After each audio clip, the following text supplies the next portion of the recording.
Amen. Amen, amen. Nous rendons grâce à Dieu. Nous disons merci pour le Saint-Esprit. Le Seigneur fait comme il veut.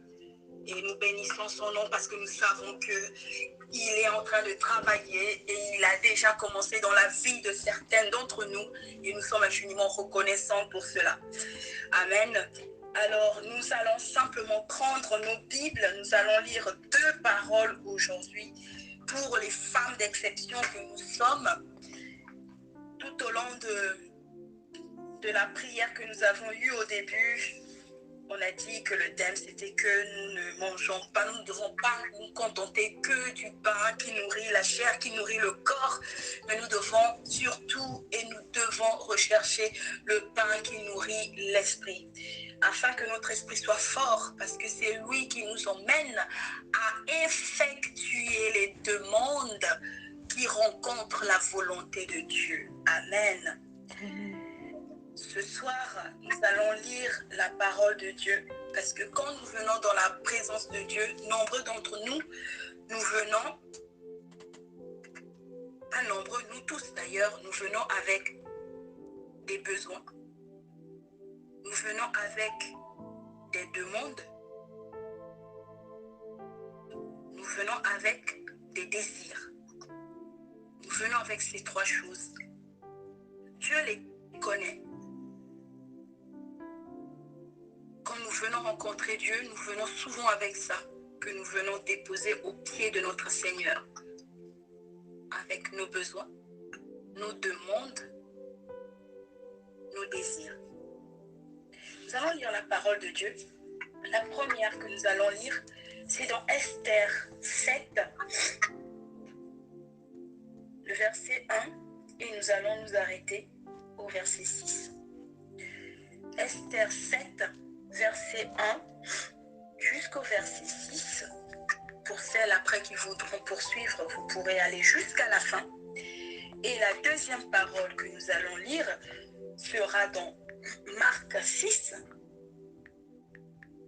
verset 21 jusqu'au verset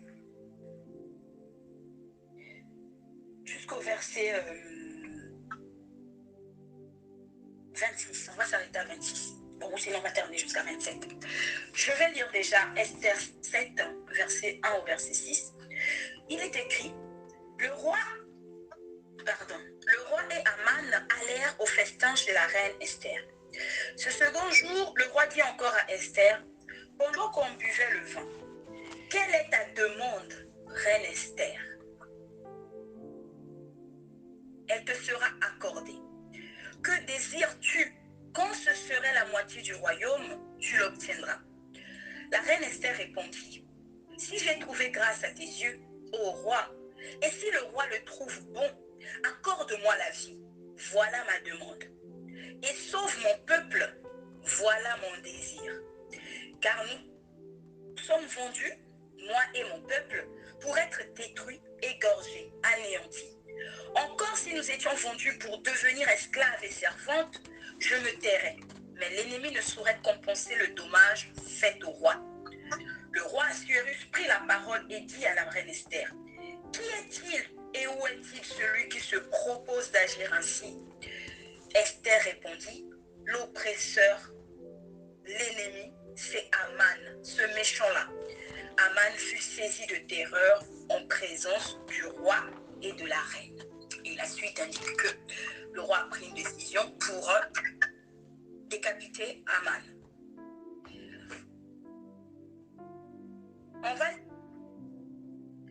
Cependant, un jour propice arriva lorsque Hérode, à l'anniversaire de sa naissance, donna un festin à ses grands, aux chefs militaires et aux principaux de la Galilée. La fille d'Hérodias entra dans la salle. Elle dansa et plut à Hérode et à ses convives. Le roi dit à la jeune fille, « Demande-moi ce que tu voudras et je te le donnerai. » Il ajouta avec serment, « Ce que tu me demanderas, je te le donnerai, fût-ce la moitié de mon royaume. » Étant sortie, elle dit à sa mère, « Que demanderai-je » Et sa mère répondit, « La tête de Jean-Baptiste. » Et elle s'empressa de rentrer aussitôt vers le roi et lui fit cette demande. Je veux que tu me donnes à l'instant sur un plat la tête de Jean-Baptiste. Le roi fut attristé, mais à cause de ses serments et des convives, il ne voulut pas lui faire un refus.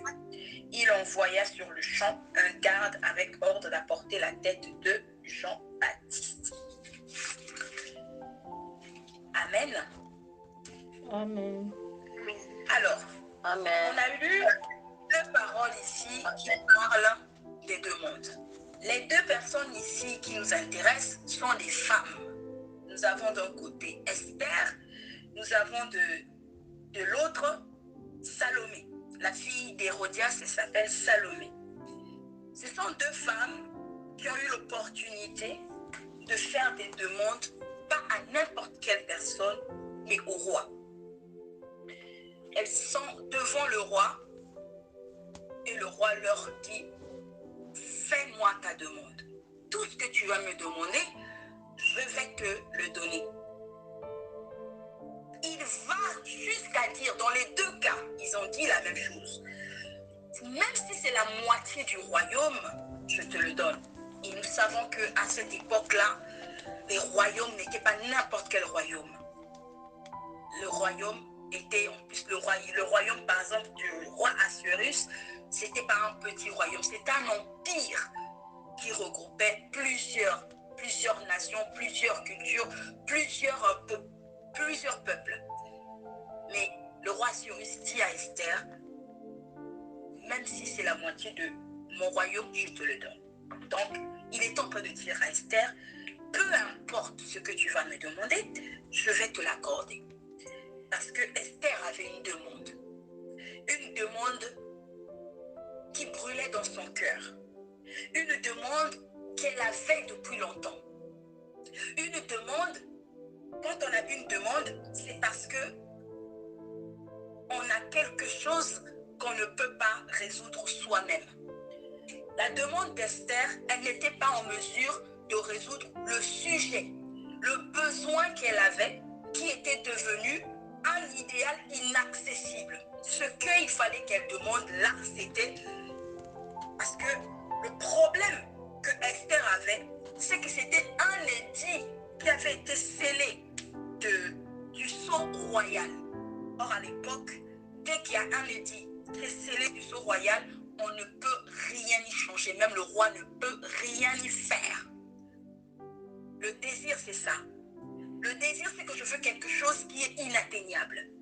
Le désir, c'est que je me propulse sur quelque chose qui, tout de suite, à l'heure actuelle, à l'instant T, c'est pour moi, ça m'est impossible à l'instant T. Sinon, ça ne serait pas un désir. Sinon, je l'aurais, je l'obtiendrais. Donc, je n'ai pas besoin encore de le désirer. Son désir était quelque chose qu'elle ne pouvait pas avoir parce que c'était hors de sa portée. Donc, elle devait le transformer en demande.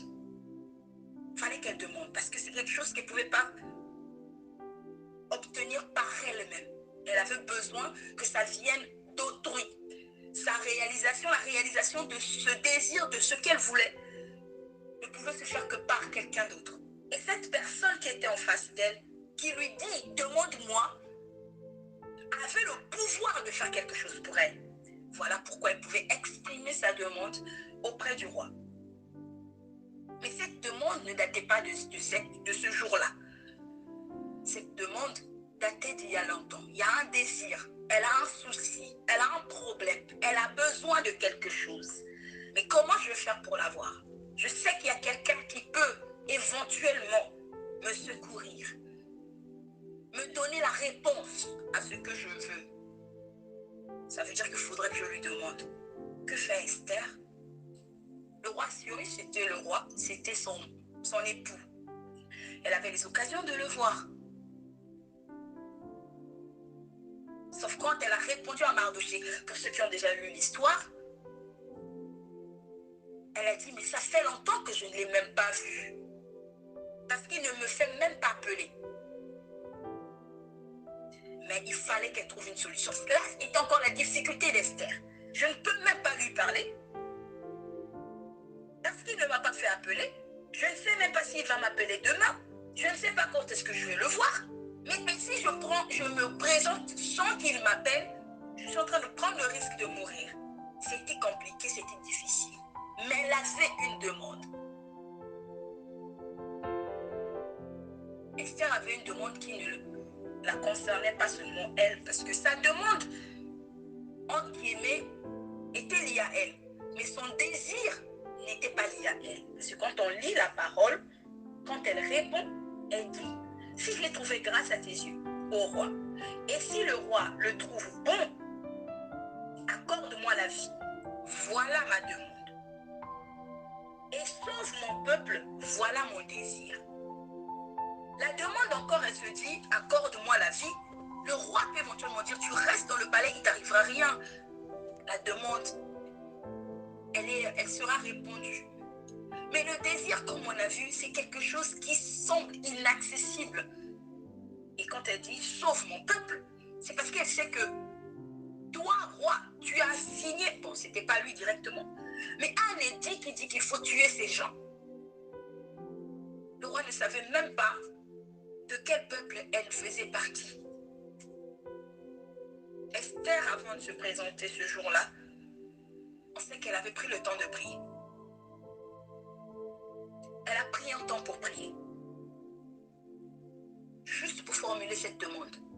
Elle a pris un temps pour recommander tout à Dieu. Peut-être même que la manière de formuler la demande, elle l'avait reçue pendant sa prière. Comment formuler cette demande? Parce que toutes les stratégies qu'elle a mises en place, elle aurait pu aller directement quand elle est rentrée dans le palais et qu'elle a obtenu la grâce de rester en vie quand le roi lui a tendu le sceptre parce qu'elle n'avait pas le droit d'aller se présenter devant le roi sans y être invitée. Elle aurait pu dire tout de suite le problème qu'elle avait. Mais elle a procédé autrement. Elle les a invités une première fois. Elle les a invités une seconde fois. Elle n'a pas invité que le roi. Elle aurait pu tout faire pour se retrouver toute seule avec le roi. Et pour tout lui expliquer. Mais non. Elle a mis en place une stratégie. Ce n'est pas une stratégie qu'elle a inventée. Mais ayant prié, elle a reçu comment agir. Seulement pour faire cette demande. Mais la demande, c'était seulement la porte pour aboutir à la solution. Parce que Dieu avait déjà tout accompli.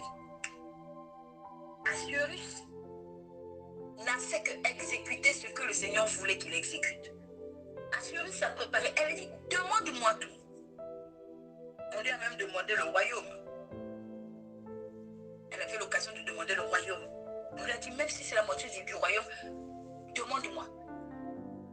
Mais elle a demandé ce dont elle avait besoin et qui relevait également de la volonté de Dieu. Ce n'était pas de la volonté de Dieu que ce peuple soit massacré par un orgueilleux comme Aman. Parce que la parole de Dieu dit que Dieu résiste aux orgueilleux. Esther était la reine. Elle aurait pu procéder autrement. Et quand elle s'est approchée du roi, le roi lui a dit, demande tout ce que tu veux, il te sera accordé. Elle a fait sa demande et elle a exprimé son désir. Sa demande la concernait, certes, mais c'était une manière de parler. Sauve-moi la vie. Mais en fait, en disant sauve-moi la vie, c'est pour dire, c'est pas moi en tant que tel, parce que ceux qui vont mourir, font partie de moi en fait.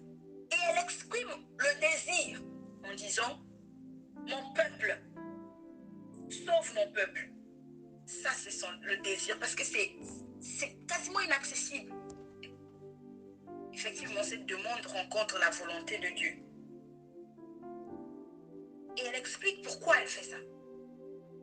Et le roi se fâche, et bien évidemment, on lui accorde la demande qu'elle a voulu. Quand on vient dans Marc, on est dans le même scénario. Une personne qui vient, qui a l'opportunité, qui a l'occasion de faire une demande devant le roi. Le roi qui lui dit, demande tout ce que tu veux. Je vais te la donner, de te donner. Jusqu'à même la moitié de mon royaume. Il était prêt à lui donner beaucoup. Et que fait cette jeune fille? Elle court voir sa mère. C'est un peu bizarre, je me dis. Est-ce que cette jeune fille n'avait pas d'ambition? Est-ce que cette jeune fille n'avait pas de projet? Est-ce que cette jeune fille, qu'est-ce qu'elle avait? Elle n'avait pas de vision. Elle n'a tellement pas de vision qu'elle court voir sa mère. Et sa mère, femme insensée, rancunière, elle avait une rancune dans son cœur, n'a pas pensé à l'avenir même de sa fille, n'a pas pensé à la vie. Tout de suite, elle a dit la tête de Jean-Baptiste. C'était pour elle l'occasion. Et cette jeune fille, Salomé, sans réfléchir, elle n'avait rien contre Jean-Baptiste, Salomé. Mais c'est à elle qu'on voulait faire c'est à elle qu'on voulait satisfaire. C'est elle qu'on voulait satisfaire. C'est à sa demande à elle qu'on voulait satisfaire. Mais elle est partie et elle a juste été un intermédiaire pour satisfaire aux attentes de sa mère, aux attentes de vengeance. Elle a demandé la tête de Jean-Baptiste. Et comme le roi avait fait un serment, bon ça c'est un autre sujet encore, il ne pouvait pas reculer. Parce que la Bible déclare que malgré le fait que les reproches de Jean-Baptiste dérangeaient aussi Hérode, Hérode le craignait Jean-Baptiste et il aimait aussi l'écouter. Et il reconnaissait que c'était un homme juste. Donc si ça tenait qu'à lui, Jean-Baptiste resterait en vie. Si ça ne tenait qu'à Hérode, Jean-Baptiste serait encore en vie. Et ce n'était pas la volonté parfaite de Dieu, parce que là c'est la volonté permissive de Dieu qui a eu lieu, mais ce n'était pas la volonté parfaite de Dieu que Jean-Baptiste meure. Sauf que cette fille qui aurait pu formuler une autre demande pour sa propre vie, ou encore pour le bien,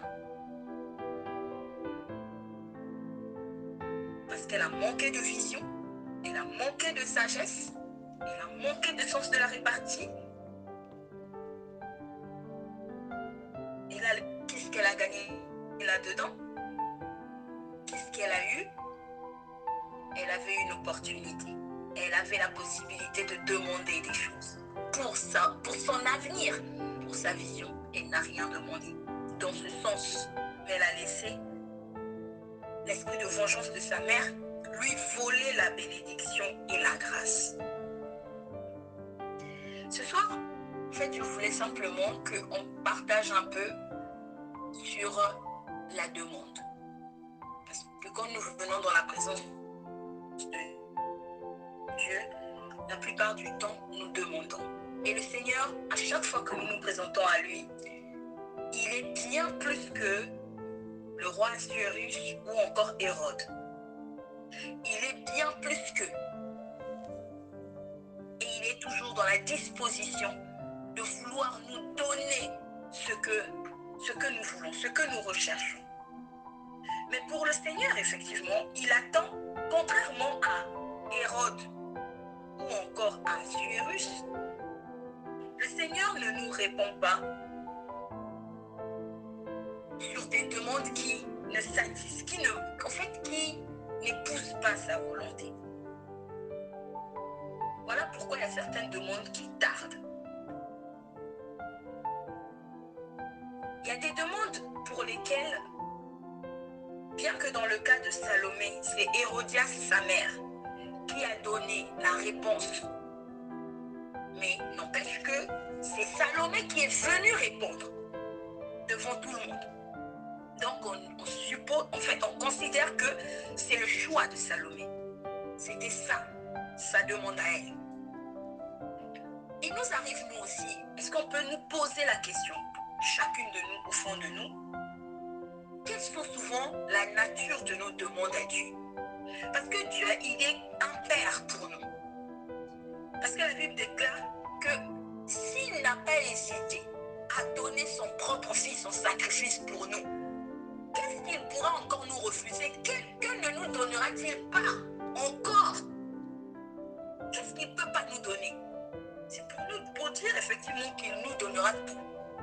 Eux, ils ont dit, jusqu'à la moitié du royaume, je te le donne. Mais nous, Dieu nous a déjà donné tout le royaume. Parce qu'on dit, si nous sommes enfants, nous sommes aussi héritiers. Héritiers de Dieu, et co-héritiers de Christ, si toutefois nous souffrons avec lui, afin d'être glorifiés avec lui. Mais on dit nous sommes héritiers et co-héritiers. Co-héritier, ce n'est pas 50-50. Co-héritier, c'est la totalité pour nous tous. Donc la part que Christ a, c'est la même part que nous avons. Et nous avons tout le royaume. Dieu nous l'a donné. Le Père nous l'a donné. Donc Dieu est dans la disposition de demande-moi. Dis-moi quelle est ta demande. Quel est ton désir? Je vais te le donner. Parce qu'il le dit lui-même dans sa parole. Demandez, l'on vous donnera. Cherchez, vous trouverez. Frappez, on vous ouvrira. Car quiconque demande reçoit. C'est ce que dit la parole de Dieu. Et il va même plus loin en disant, si même vous, qui êtes si mauvais, savez donner de bonnes choses à vos enfants, à combien plus forte raison votre Père vous donnera-t-il ce que vous lui demandez? Dieu est disposé à donner. Il est prêt à écouter nos demandes ainsi que nos désirs. Que demandons-nous? Que voulons-nous? Quels sont nos besoins? Quelles sont nos demandes? Quels sont nos désirs? Il dit, exprime, viens et dis-moi ce que tu veux. Je vais te répondre, je vais te donner. Nous serons nombreux à dire, mais je ne fais que ça tous les jours. Je ne fais que ça tous les jours. À savoir, Dieu n'est pas Cyrus, Dieu n'est pas Hérode, encore moins Hérode. Eux, les hommes, leurs serments, ils font des serments et ils sont obligés de se tenir. Mais ils font des sermons parce qu'ils ne savent pas ce qu'il y a derrière. Mais Dieu sait tout. Il est omniscient. Il sait tout. Il dit lui-même dans sa parole qu'avant même qu'on ait ouvert la bouche, il sait déjà ce que nous allons dire. Il sait déjà ce que nous allons demander. Il connaît nos besoins, il connaît nos demandes, il connaît nos désirs. Mais il veut que nous puissions l'exprimer. Est-ce que comme Hérode, Dieu est coincé par un serment qu'il aurait fait? Pour que quand on arrive, on donne des demandes qui sont complètement en dehors de sa volonté pour qu'il accorde. Il peut arriver effectivement qu'il, à force, qu'il finisse par permettre, accorder la volonté permissive, comme avec les enfants d'Israël qui n'ont pas cessé de lui demander un roi, alors que ce n'était pas encore le temps. Dieu leur préparait un roi qui allait les paître comme un berger paie un troupeau. Mais ils étaient tellement impatients qu'ils ont insisté pour avoir un roi. Et bien, Dieu a donné, a permis, il a donné Saül. Mais effectivement, ça ne s'est pas passé comme ça aurait dû l'être. Donc, ils ont eu des années où ils avaient un roi qui n'était pas forcément celui qui leur convenait. Ça peut arriver justement. Quand le Seigneur veut dire, bon, moi je vais vous donner mieux, mais vous ne voulez pas. Bon, allez-y, prenez. Sauf que derrière, après, il n'y a pas les résultats qu'il faut. Salomé est venue, elle a fait une demande qui, c'est incompréhensible. Quand on voit en profondeur, on se dit, mais avec tout ce qu'on dit qu'on va te donner, tout de suite on te dit, que veux-tu? Non, non, elle court voir sa mère. Nous sommes nombreux dans ce cas, souvent dans ces cas. On a un souci, au lieu d'aller voir Dieu, on va demander conseil à d'autres personnes qui nous donnent des conseils qui nous mettent dans le trou. Des conseils qui ne nous bénissent pas. Des conseils qui nous mettent complètement à côté de la plaque. Des conseils qui nous font dérailler. Des conseils qui nous éloignent de notre destinée. Cette fille, elle aurait dû demander quelque chose d'autre. Mais non. Elle a demandé quelque chose qui non seulement a saboté le royaume, parce que cette décision-là de décapiter Jean-Baptiste les a emmenés complètement à la ruine.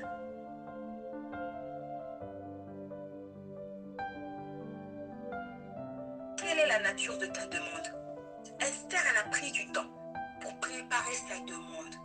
Et quand elle est venue, sa demande était pour une cause qui concernait le bien. C'est vrai, son bien. et le bien des autres aussi. Alors, je ne dis pas que toutes nos demandes doivent forcément concerner les personnes. Non. Mais est-ce que nos demandes sont des demandes justes qui épousent la volonté de Dieu? Parce que même une demande, finalement, il faut la préparer dans la prière. J'ai besoin de me marier. Ou encore, j'ai le désir d'avoir un mariage comme ceci, comme cela. Parce que nous sommes nombreux, les célibataires du moins. Quand on prie pour le mariage, par exemple, Seigneur, donne-moi un mari qui est comme ceci. Donne-moi un mari qui est comme cela. Donne-moi un mari qui ceci, cela. Donne-moi un mari qui ceci. Et pourquoi tu demandes un mari qui est comme ceci, qui est comme cela, qui est comme cela? Prie pour toi, parce que le mariage que tu demandes, c'est ton mariage. Prie autrement. Seigneur, accorde-moi la grâce. Quand je rentrerai dans ce foyer, que je sois une femme vertueuse, que je sois une femme qui bâtit ma maison, que je sois une femme qui soit soumise comme cela est ta volonté, que je sois cette femme qui correspond vraiment à celle qui est une bénédiction que ton serviteur recevra. Accorde-moi la grâce d'être vraiment ce don que tu vas donner à ton serviteur, parce que la parole de Dieu déclare que celui qui trouve une femme trouve le bonheur, c'est une grâce qu'il obtient de la part du Seigneur. Alors accorde-moi la grâce, Seigneur, d'être ce genre de femme, d'être cette femme, afin que, aux côtés de ton serviteur, celui à qui tu as prévu me donner, que je puisse être vraiment comme telle, cette vigne féconde autour de sa table. Parce que c'est toi qui demandes le mariage, c'est ton mariage à toi. Parce qu'on rentre dans le mariage pour donner. On ne rentre pas pour recevoir. Mais si je me mets, par exemple, à prier, donne-moi un homme qui est comme ça, donne-moi un homme qui est comme ça, donne-moi un homme qui est comme ça, donne-moi. Alors, je m'interroge un peu, finalement, pourquoi je veux le mariage, en fait. C'est pour quelle raison que je veux le mariage? En fait, je veux le mariage qu'on me donne un homme qui veut venir satisfaire certains désirs que j'ai. Mais en fait, je ne me rends pas compte que je rentre dans le mariage pour aller donner. Prier pour son mariage, c'est de déjà baliser sa maison, puisqu'on se focalise, on se projette. Ça veut dire que, Seigneur, mon foyer doit être ceci, mon foyer doit être cela. Accorde-moi la grâce d'être cette maîtresse de maison qui doit ceci, qui doit cela. Enfin, il y a des manières finalement de demander qui vont faire toute la différence. Esther, elle a prié avant d'aller demander. Elle s'est préparée dans la prière. Pourquoi? Parce que même les demandes doivent se faire en esprit. Même quand je dois demander, peu importe la demande que j'ai, elle doit se faire en esprit. Parce que quand je fais la demande, une demande doit toujours avoir une réponse. Mais pourquoi quand je demande, je n'ai pas de réponse? Et quand on parle de réponse, pas la manifestation en elle-même, mais le Seigneur parfois nous donne une parole pour nous fortifier. Le Seigneur nous parle parfois en songe pour nous montrer des choses. Le Seigneur peut, une demande doit avoir une réponse. Mais pourquoi parfois on n'a pas de réponse? La réponse est donc le livre de Jacques. Alors, que je retrouve juste la parole. C'est cette parole qui dit, vous demandez, mais vous ne recevrez pas, car vous demandez pour satisfaire vos passions. Parce que Dieu dit, demandez, vous recevrez. Maintenant, pourquoi je demande, je ne reçois pas? Ça veut dire que ça n'a pas, est-ce que ça n'a pas de sens? En 2023, comment je vais formuler mes demandes? Parce que Dieu me dit que si je demande, je vais recevoir. Ça veut dire qu'en 2023, je dois revoir comment je formule mes demandes, en fait. Parce qu'une demande mal formulée peut accuser un refus. Une demande mal formulée, ça peut en fait aboutir à un désastre. Une demande mal formulée, ça peut produire des choses que je n'ai pas. En fait, finalement, qui ne me profitent pas. En quoi la mort de Jean-Baptiste a profité à Salomé? En rien. C'est pas elle qui faisait l'objet des critiques. C'est sa mère. Elle a eu l'occasion, l'opportunité de demander. Tous les jours, nous avons l'opportunité de présenter nos demandes à Dieu. Tous les jours, chaque instant, à chaque moment, nous avons cette opportunité. Et Dieu ne se lasse pas de nos demandes. Mais comment nous formulons nos demandes en fait? Est-ce que nous formulons des demandes en esprit? Est-ce que ce que nous demandons à Dieu correspond?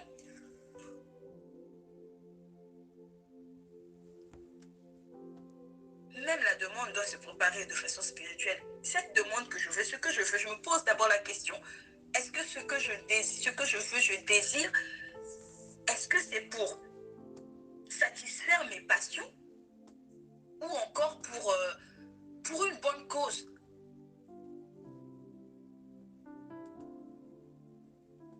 Pourquoi je demande le mariage à Dieu? Pourquoi je demande d'avoir beaucoup d'argent à Dieu? Ce ne sont pas des mauvaises demandes. Dieu lui-même, il a dit, il n'est pas bon que l'homme soit seul, je lui donnerai une aide semblable à lui. C'est lui qui l'a dit. Mais comment je le demande? Et si en demandant, c'est parce que j'ai envie de prouver à tout le monde que oui, moi aussi je peux me marier. Voici, je vais trouver un mari, je l'ai trouvé. Ou encore, je me dis que je veux me marier, Seigneur, parce que je sens que j'ai tellement de choses en moi, que je peux donner, je peux être vraiment une aide semblable à quelqu'un pour l'emmener, accomplir la destinée, ce pourquoi tu l'as suscité sur la terre. Je vais retrouver cette personne parce que certainement tu as positionné quelqu'un et que moi je dois être aux côtés de cette personne, car tu as dit que l'homme sage, c'est quelqu'un qui, sa femme est comme une vigne féconde dans sa maison et ses enfants comme des plants d'olivier. Alors, Seigneur, je suis certainement la vigne féconde de quelqu'un. Il faut que ce que je vais produire, ça doit être pour la gloire de ton serviteur. Pourquoi je veux avoir les enfants? Est-ce que c'est pour avoir des enfants parce que tout ça? Non, Seigneur, je veux avoir des enfants parce que, à l'image de Marie, en qui tu as fait venir le Messie dans un corps humain, moi aussi, je suis un canal par lequel tu vas faire entrer ton serviteur ou tes serviteurs sur la terre pour un objectif bien donné. Les Timothée sont passés par le sein d'une femme.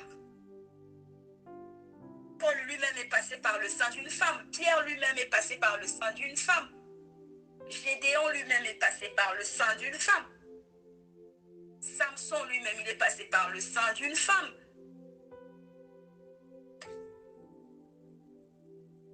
Jean-Baptiste lui-même, il est passé par le sein d'une femme. Et toutes ces femmes, certaines d'entre elles, Samuel lui-même, il est passé par le sein d'une femme. Samson est né d'une mère qui n'arrivait pas à faire des enfants au début. Mais pourtant, il est né, cette femme a été le canal par lequel le Seigneur a répondu. Samson était juge en Israël. Israël avait besoin de Samson. Bien qu'il a eu une fin tragique, mais il accomplit de grandes œuvres de la part de Dieu. Pareil pour Samuel. Pareil pour Jean-Baptiste. Il est né d'Élisabeth, dans ce qu'il a eu dans sa vieillesse, parce que Élisabeth était le canal que Dieu avait choisi pour introduire son serviteur sur la terre. Et ce sont des femmes qui ont préparé la voie de leurs enfants. Pourquoi je veux avoir un enfant? Qu'est-ce que je veux? Pour les autres femmes, on nous dit pas. Hein? Mais pour le cas de...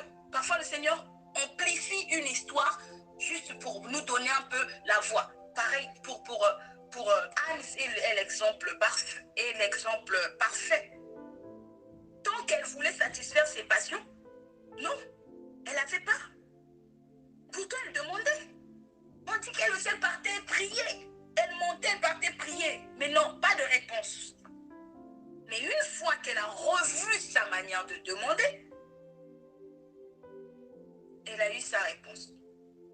Parce que, en fait, elle était destinée pour être le canal, l'allié de Dieu sur la terre pour que son serviteur vienne sur la terre.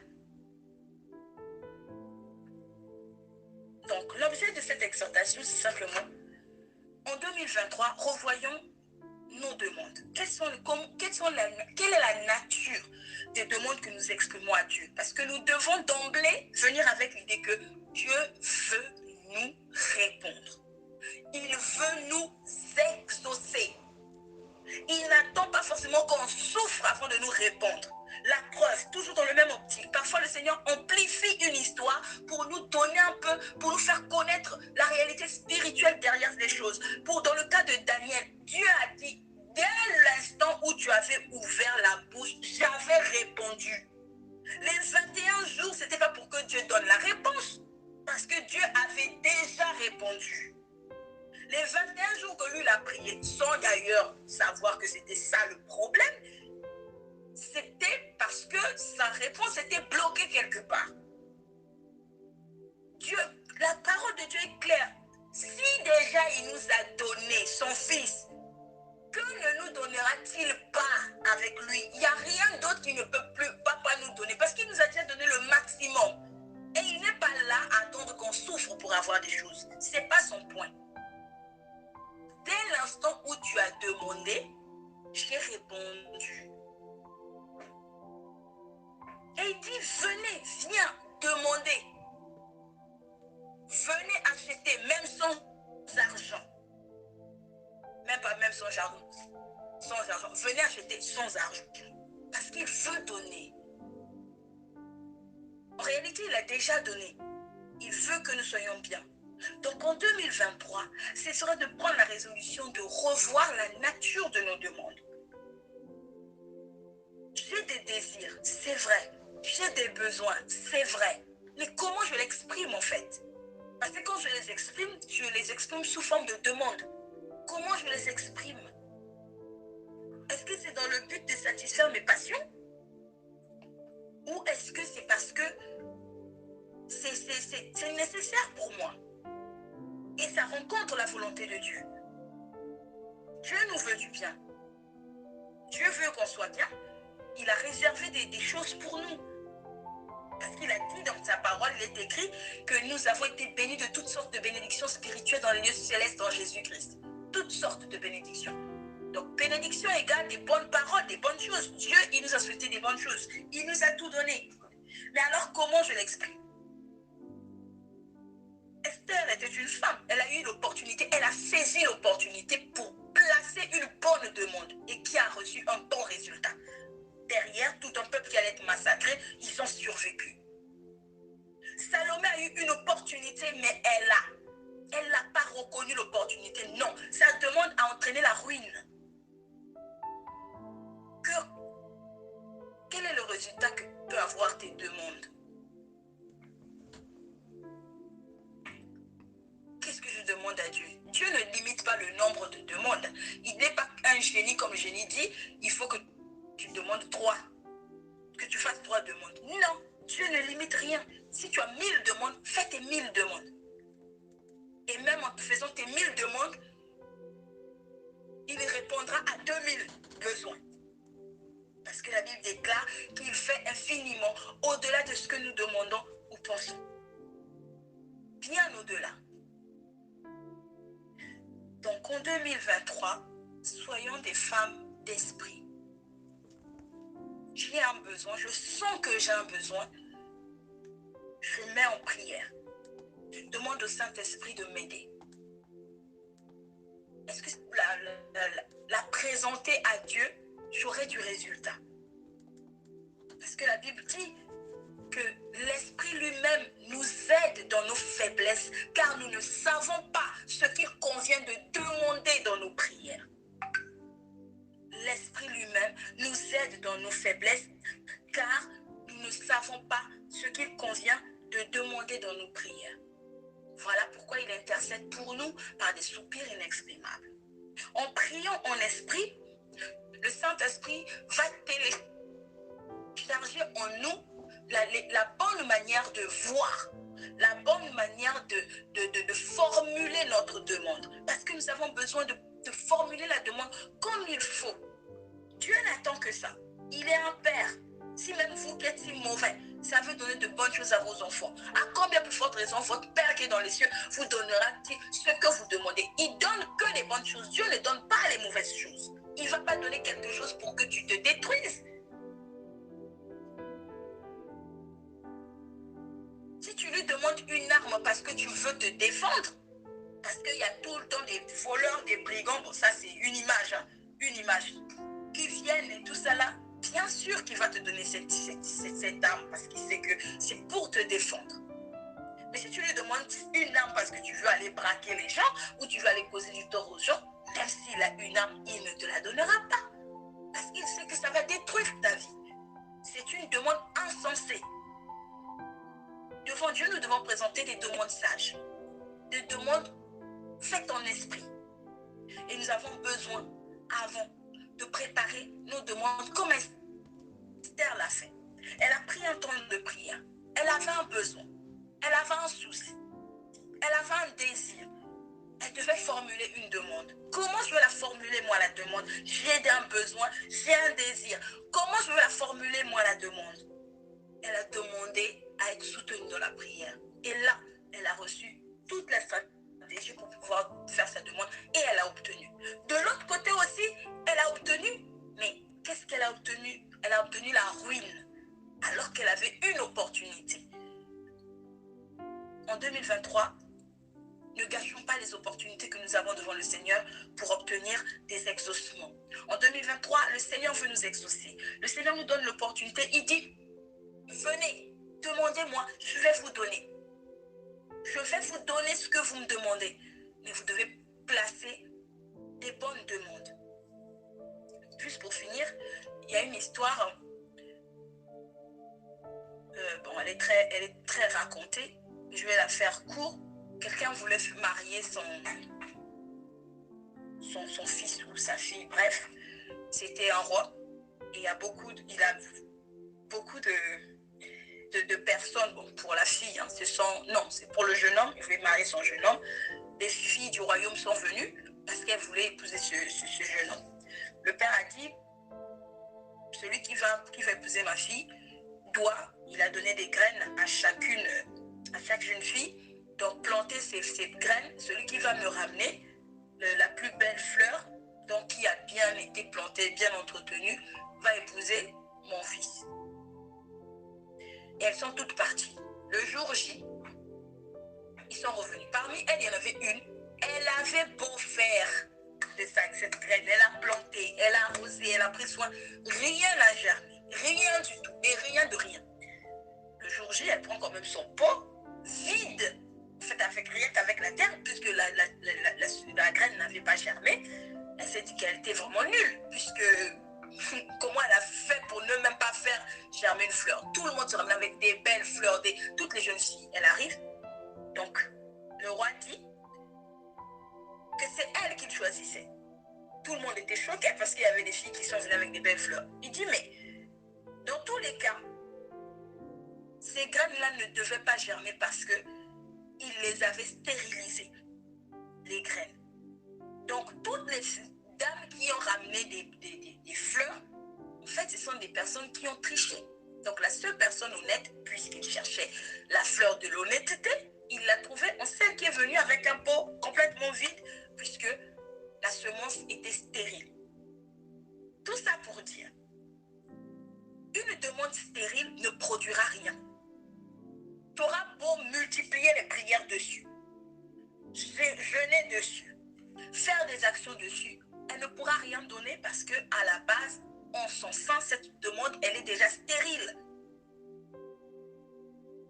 Parce que la demande, elle est comme une semence qu'on sème dans le cœur de Dieu.